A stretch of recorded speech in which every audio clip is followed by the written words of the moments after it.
یہ مر ہی جائے تو اچھا ہے۔ محترمہ کا کہنا ہے کہ میری شادی کو 7 سال گزر چکے ہیں، لیکن میں نے اس 7 سالوں میں کوئی اچھا وقت نہیں دیکھا۔ میرے شوہر جو کہ مزدور تھے، میری اکثر اس سے اسی بات پہ لڑائی رہتی تھی کہ اگر گھر میں گھی ہے تو چینی نہیں، اگر چینی ہے تو گھی نہیں، کبھی کچھ نہیں تو کبھی کچھ بھی نہیں ہوتا تھا۔ ایک دن کام سے واپس آئے تھے تو وہ بھی انسان تھا، آخر کب تک سنتا۔ میں نے ٹھیک ٹھاک اچھی خاصی سنائی تو وہ کہنے لگا، دیکھو خاتون، کون سا ایسا دن آیا ہے کہ جب میں کام پہ نہیں گیا، باہر جا کے لوگوں کی سنتا ہوں، کام سے تھکا ہوا دھوپ میں واپس آتا ہوں تو گھر میں تیری سننی پڑتی ہیں۔ آخر میں بھی انسان ہوں، اگر میں کام پہ نہیں جاتا پھر میرا قصور ہے، اگر نہیں ملتا تو یہ اللہ پاک کی عطا ہے۔ خیر میں نے اس کی تھوڑی سی سنی تو میں اس کو اپنی سنانا شروع ہو گئی۔ وہ خدا کا بندہ چپ چاپ سنتا رہا اور سو گیا۔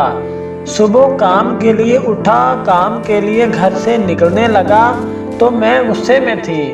جیسے ہی وہ گھر سے نکلا میں نے کہا، اس زندگی سے یہ مر ہی جائے تو بہتر ہوگا۔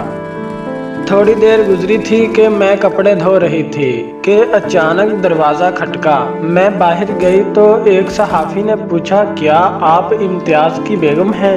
میں نے کہا جی۔ تو اس نے کہا کہ آپ کے شوہر کا انتقال ہو گیا ہے کیونکہ ان کا ایکسیڈنٹ ہو گیا ہے، تو ہم ان کی لاش لے کر آئے ہیں۔ بس پھر میں بے ہوش ہو گئی۔ جب آنکھیں کھلی تو میرے بیٹے رو رہے تھے، ماں دیکھو بابا کا اتنا خون نکل رہا ہے، بابا اٹھ کیوں نہیں رہے، بابا بول کیوں نہیں رہے، بابا کو درد نہیں ہو رہا۔ میں ان بچوں کو کیا بتاتی کہ ان کے باپ کو ان کی ماں نے قتل کر دیا ہے۔ ماں روتی ہے کہ کفن دفن ہو چکا تھا۔ کچھ دن بعد مالک مکان نے دروازہ کھٹکھٹایا، کہنے لگا، محترمہ کرایہ دے دیں۔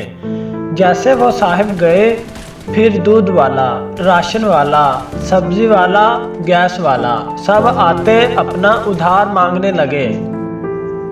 پھر سمجھ آیا کہ وہ کیسے پوری کیا کرتا تھا۔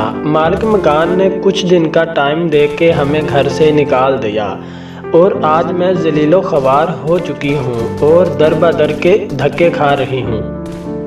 اور آج سمجھ آیا کہ امتیاز میرا شوہر نہیں بلکہ انسان کے روپ میں میرا خدا تھا۔